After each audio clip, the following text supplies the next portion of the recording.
Good morning साथियों, आप सभी का स्वागत है आपके अपने यूट्यूब चैनल जीएसएस एजुकेशन में। साथियों, आज हम कक्षा 8वीं यूपी बोर्ड मंजरी पुस्तक से पाठ 6 बिहारी के दोहे नामक पाठ को लेकर आपके सामने आए हैं। आज हम इस पाठ के अंतर्गत जो बिहारी द्वारा रचित नीति है उन नीतियों को हम आज पढ़ने वाले हैं। तो चलिए बिना देर किए, बिना समय गवाए हम शुरू करते हैं। आप यहाँ पे आप देख पा रहे होंगे, पहला जो आपका दोहा है कविवर बिहारी जी ने लिखा है, बड़े न हूजय गुणन बिन विरद बड़ाई पाए, कहत धतूरे शौ कनक गहनो गढ़यो न जाए। तो ये हमारा जो पहला दोहा है, इसमें कुछ शब्दों के अर्थ आप यहाँ देख रहे हैं। जैसे विरद माने यश होता है, कीर्ति या सम्मान होता है, कनक का आशय सोना होता है, गढ़यो माने बनाना होता है, गुणन माने गुण होता है, बिना माने के बिना होता है। तो आइए हम शुरू करते हैं। सबसे पहले हम इसके संदर्भ को देखते हैं। संदर्भ क्या होता है? संदर्भ का मतलब इस दोहे को किसने लिखा है, किसके द्वारा रचित है और किस पुस्तक से ये लिया गया है। ये सारी चीज़ों को जब दर्शाया जाता है तो उनको हम दो संदर्भ कहते हैं। तो यहाँ पे आप देख पा रहे होंगे लिखा है, प्रस्तुत दोहा कविवर बिहारी जी द्वारा रचित हमारी पाठ्य पुस्तक मंजरी के बिहारी के दोहे नामक पाठ से लिया गया है। अब यहाँ पे आप देख रहे हैं कि जो कवि या रचनाकार का नाम है वो ब्लैक से है, पुस्तक का नाम और पाठ का नाम ब्लैक से है। तो इस तरह से आप भी लिखेंगे। इससे क्या है कि आपके लिखावट में सुंदरता आएगा और आपके अध्यापक पे और आपके जो परीक्षक होते हैं एग्जामिनर, उन पे आपका प्रभाव बनेगा। तो चलिए, ये था हमारा संदर्भ। अब देखते हैं प्रसंग क्या है। प्रसंग का मतलब इस दोहे के अंतर्गत कौन सी ज्ञान की बात, कौन सी उपदेशात्मक बात बताई जा रही है, उस चीज़ों को हम प्रसंग कहते हैं। तो क्या प्रसंग है यहाँ पे उक्त दोहे में? मतलब इस दोहे में कवि ने व्यक्ति के गुणों का वर्णन किया है। यहाँ पे आप देख पा रहे होंगे लिखा है, उक्त दोहे में कवि ने व्यक्ति के गुणों का वर्णन किया गया, यानी गुणों के बारे में बताया गया है। तो ये रहा हमारा प्रसंग। अब आप जानते हैं कि एक ही पाठ का संदर्भ जो होता है सारे पंक्तियों में मिलेगा। तो आगे जितने भी दोहे आएंगे सारे दोहे में आपको यही प्रसंग संदर्भ मिलने वाला है। प्रसंग आपका दोहे के जैसा बदलता रहेगा, तो संदर्भ हर जगह ही चलेगा। अब इसकी व्याख्या हम देखते हैं। तो व्याख्या क्या है, अर्थ क्या है? कवि बिहारी जी कह रहे हैं कि बड़े न हूजय गुणन बिन, यानी मनुष्य गुणों के बिना महान नहीं हो सकता। विरद बड़ाई पाए, विरद माने यश, बड़ाई माने बड़ी, पाए यानी उसे बड़ी से बड़ी यश मिल जाए, प्रशंसा मिल जाए, कृति मिल जाए, परंतु यदि उसके अंदर गुण नहीं है, गुणों का समावेश नहीं है, तो व्यक्ति महान नहीं हो सकता है। किस प्रकार? जिस प्रकार की कहत धतूरे शौ कनक गहनो गढ़यो न जाए। अब इस पंक्तियों का अर्थ देखें आप। धतूरा, धतूरा आपने देखा होगा गांव में, देहात में या लगभग हर जगह मिलता है। धतूरा एक पेड़ होता है जिसके पत्तियों को मोच पे, अगर हमारे हाथ पैर में मोच आ जाता है तो उस पर लगाया जाता है, उससे वो राहत प्रदान करता है। और साथ ही साथ धतूरे का जो फल होता है, धतूरे का फल और धतूरे का पुष्प शंकर जी को चढ़ाया जाता है। तो वही धतूरे की बात कर रहे हैं कि कहत धतूरे शो कनक, यानी धतूरा का एक नाम कनक भी होता है और कनक का दूसरा नाम सोना भी होता है। सोना एक आभूषण आप जानते हैं जिससे कि गहने बनाए जाते हैं। तो यहाँ पे कह रहे हैं कवि कि कहत धतूरे शो कनक, यानी धतूरे को यदि हम कनक कह दें तो गहनो गढ़ियो न जाए, उससे गहना नहीं बनाया जा सकते, आभूषण तैयार नहीं किए जा सकते। उसी प्रकार से यदि मनुष्य की बड़ाई कर दी जाए, यश कर दी जाए, परंतु अगर उसके अंदर गुणों का समावेश नहीं है, गुण नहीं है, तो वो व्यक्ति महान नहीं हो सकता। तो आप अपने सरल भाषा में इसके दोहे के व्याख्या को यानी अर्थ को लिखने का प्रयास करेंगे। क्या लिखेंगे कि कविवर बिहारी जी कहते हैं कि यदि मनुष्य के अंदर गुण नहीं है तो वो कभी भी महान नहीं हो सकता, चाहे उसकी कितनी भी बड़ी प्रशंसा या यश कर दी जाए, प्रशंसा कर दी जाए। ठीक उसी प्रकार से जिस प्रकार से कि धतूरे को कनक कहने से उससे गहना नहीं बनाया जा सकता, उससे आभूषण तैयार नहीं किया जा सकता। तो ये रहा आपके पहले दोहे का अर्थ। आप इसे सुनकर समझ करके अपने भाषा में लिखेंगे। अब हम आपके सामने दूसरा दोहा लेकर आने वाले हैं। देखें, हमारा जो दूसरा दोहा है, दूसरे दोहे में बिहारी जी क्या कह रहे हैं, अति अगाध अति ओथरो नदी कूप सर बाय, सो ताकौ सागर जहाँ जाकी प्यास बुझाए। अब यहाँ पे अति माने अत्यधिक होता है, अगाध माने गहरा, ओथरो माने उथला या छिछला जिसे कहते हैं, नदी यानी जानते हैं आप, कूप माने कुआं, सर माने सरोवर या तालाब, बाई माने बावली या बावी। तो आप जानते हैं बावली जो होता है वो जलाशय के जैसा ही होता है, पहले के समय राजा लोग बनवाया करते थे। अब यहाँ पे संदर्भ पिछला वाला ही है। प्रसंग क्या है, यहाँ पे कवि ने मनुष्य के लिए आवश्यक चीज, जो आवश्यक वस्तु है उसकी महत्ता किया है। यहाँ पे ये बताया गया है कि हमारे लिए जो आवश्यक है वो छोटा है बड़ा है ये मायने नहीं रखता है, हमारे लिए मायने रखता है कि वो कितना हमारे लिए जरूरी है और हमारे जरूरत को कितना पूरा कर रहा है। तो उसकी महत्ता का यहाँ पे कवि ने वर्णन किया है। आइए देखते हैं इसके हम अर्थ को समझने का प्रयास करते हैं। कवि कह रहे हैं कि अति अगाध अति ओथरो, यानी अत्यधिक गहरा है, अत्यधिक उथला है। नदी हो, कुआं हो, तालाब हो या बावड़ी हो, इनमें से कोई भी चीज हो, चाहे वो नदी हो, चाहे वो कुआं हो, तालाब हो या बावड़ी हो, चाहे वो अत्यधिक गहरा हो, अत्यधिक उथला हो, आपके लिए वो सागर के समान है जिससे आपकी प्यास बुझ जाए। सो ताको सागर जहां जाके प्यास बुझाए, यानी ये सारी वस्तु, इनमें से कोई भी आप ले लें, चाहे वो नदी हो, कुआं हो, तालाब हो, बावड़ी हो, चाहे वो गहरा हो, उथला हो, इससे मतलब नहीं है। आपके लिए वो सागर की तरह है जिससे आपकी प्यास बुझ जाए।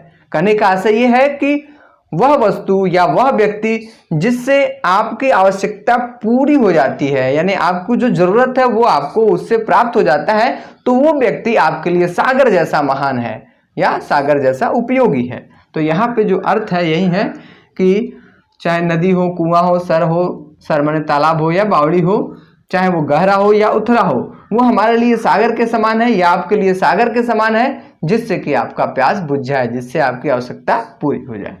तो ये है आपके दूसरे दोहे का अर्थ। अब हम देखते हैं तीसरा दोहा। तो बच्चों हम देखते हैं तीसरा जो दोहा है, ओछे बड़े न होय सके लगो सतर हवै गैन, दीरघ हो ही न नय कहूँ फार निहारे नैन।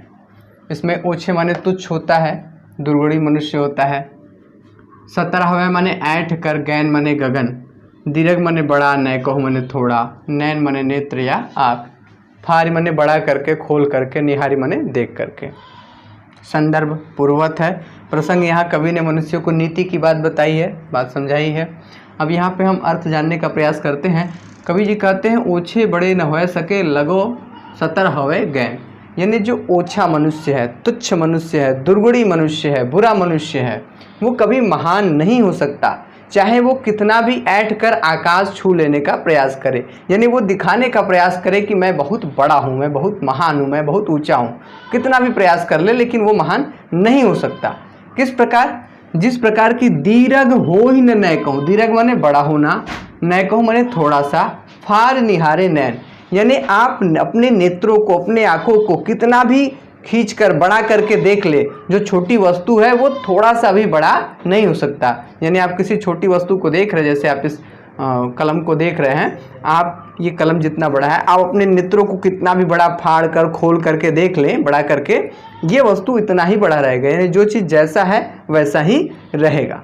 ठीक उसी प्रकार से कहा जा रहा है कि जो ओछा मनुष्य है, तुच्छ मनुष्य है, दुर्गुणी मनुष्य है, वो कभी भी महान, उत्तम, अच्छा नहीं हो सकता, चाहे वो लाख ऐठ करके, यानी ये दिखाने का प्रयास करे कि मैं आसमान को छू लेता हूँ, मैं बहुत ऊंचा हूँ, सम्मानित हूँ, बड़ा हूँ, तो वो कभी भी महान नहीं बन सकता है। तो ये था इस दोहे का अर्थ, आप इसे नोट कर लें। अब हम चौथा दोहा लेकर आते हैं। हमारा जो चौथा दोहा है, कविवर बिहारी जी ने लिखा है, कनक कनकते सौगुनी माँ दत्ता अधिकाय, उही खाए बौराए जग यही पाए बौराए। अब इसमें जो पहला कनक है, इस कनक का अर्थ सोना है और दूसरे कनक का अर्थ धतूरा है। तो इसमें अगर आप अलंकार देखेंगे तो यहाँ पे आपका यमक अलंकार मिलेगा कनक कनक में। एक कनक का अर्थ सोना और दूसरे कनक का धतूरा। तो जब एक शब्द एक से अधिक बार आवे और उसके कई अर्थ हों तो वहाँ पे यमक अलंकार होता है।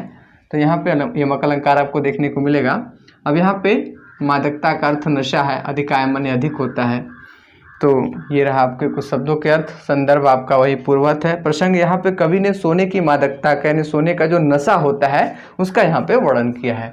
अब इसके व्याख्या को हम समझते हैं, अर्थ को समझने का प्रयास करते हैं कि बिहारी जी कहते हैं कि कनक यानी जो सोना है वो कनकते यानी धतूरे से, सोना धतूरे से 100 गुनी अधिक मादकता वाला होता है, मतलब नशा वाला होता है। 100 गुनी मादकता अधिकाय। सोना धतूरे से 100 गुनी अधिक मादकता वाला होता है, मतलब नशा वाला होता है, क्योंकि उही खाए बौराए जग। धतूरा को खाने से संसार के लोग या मनुष्य पागल होते हैं। कहने का आशा है कि जो धतूरा है उसे मनुष्य जब खाता है तब पागल होता है, परंतु यही पाए यानी जो सोना है, ये कनक यानी जो सोना है, इसे पा जाने मात्र से ही मनुष्य पागल हो जाता है। इसलिए जो आपका सोना है वो धतूरे से अधिक मादकता वाला होता है। तो यहाँ पे आप इसे नोट कर लेंगे कि कविवर बिहारी जी कहते हैं कि सोना जो है धतूरे से भी अधिक 100 गुनी मादकता वाला यानी 100 गुनी अधिक नशा वाला वस्तु है, क्योंकि धतूरे को मनुष्य खाने से पागल होता है, नशे में होता है, परंतु सोने को पा जाने मात्र से ही मनुष्य के ऊपर नशा छा जाती है। तो ये रहा चौथे दोहे का अर्थ। अब हम पांचवा दोहा देखते हैं।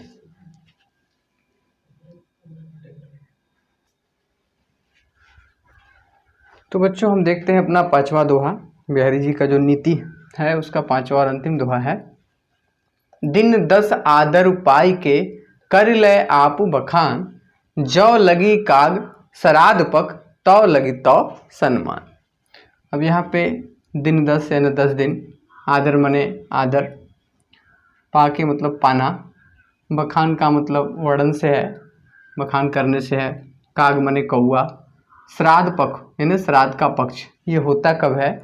जो क्वार मास होता है, हिंदी महीने का क्वार मास, उसका जो आरंभिक 15 दिन होता है यानी शुरू का जो 15 दिन होता है उस समय को हम श्राद्ध पक्ष कहते हैं। इसमें क्या होता है कि हिंदू धर्म के अनुसार हम जो हमारे पूर्वज होते हैं, जो दिवंगत हो गए होते हैं यानी जिनकी शरीर जो है मर गई होती है, तो उनके आत्मा की शांति के लिए हम कौवे को या किसी पशु को कुछ खाना पानी निकाल के देते हैं, तो उसी को श्राद्ध पक्ष कहा जाता है। तो वो शुरू होता है आपका क्वार मास का आरंभिक जो 15वां दिन होता है उसमें श्राद्ध पक्ष लगता है। तो ये रहा अर्थ, संदर्भ वही है, प्रसंग यहाँ कवि ने मनुष्यों को नीति की बात बताई है, कवि ने मनुष्यों को नीति की बात बताई है। फिर हम देखते हैं इसके अर्थ को। कवि कह रहे हैं कि दिन 10 आदर पाई के कर ले आप बखान, यानी मनुष्य जो होता है थोड़े दिन के सम्मान में, यानी मनुष्यों को अगर कुछ दिन का सम्मान दे दिया जाए तो वो अपने आप को काफ़ी सम्मानित समझने लगते हैं, जिससे अपना बखान करने लगते हैं, अपने गुणों का वर्णन करने लगते हैं। जबकि उन्हें ये बात समझ लेना चाहिए कि उनका जो सम्मान है वो केवल 10 दिन का है। किस प्रकार? जिस प्रकार की जब श्राद्ध का पक्ष आता है, क्वार मास का जो आरंभिक 15वां दिन है यानी श्राद्ध पक्ष जब आता है, तो कौवे को लोग बुलाकर उसको दाना पानी भी देते हैं। बाकी अन्य दिनों में लोग कौवे को मार के भगा देते हैं, क्योंकि उनका जो कौवे का जो आवाज़ होता है वो कर्णप्रिय नहीं होता है, लोग उससे नफरत करते हैं। परंतु जैसे ही श्राद्ध पक्ष आता है तो लोग कौवे को बुलाकर भी उसे दाना पानी देते हैं, यानी उसका सम्मान करते हैं। ऐसा ही मनुष्यों के साथ है, लोग उन्हें 10 दिन का मतलब कुछ दिन उन्हें आदर सम्मान दे देते हैं, तो लोग अपने आप को काफ़ी महान बड़ा समझने लगते हैं। जबकि ये बात हमें समझ लेना चाहिए कि ऐसा नहीं है, ये केवल छोटे दिनों के लिए, कम दिनों के लिए है कि लोग हमारी सम्मान करते हैं। तो आप इसके अर्थ को अपने सरल भाषा में लिख लेंगे कि कविवर कहते हैं कि मनुष्य कम दिनों के सम्मान को प्राप्त करके वो अपने आप को महान समझने लगता है, जबकि उसे ऐसा समझ लेना चाहिए कि ऐसा नहीं है, क्योंकि मनुष्य कौवे को भी श्राद्ध पक्ष आने पर बुला करके दाना पानी देता है, जबकि अन्य दिनों में उसे वो मार के भगा देता है। तो ये हमारा पांचवा और अंतिम दोहा जो नीति नामक शीर्षक से था वो समाप्त हुआ। अब अगले वीडियो में हम बिहारी के दोहे नामक पाठ से ही जो भक्ति के पद हैं उनको लेकर के आने वाले हैं। तब तक के लिए नमस्कार।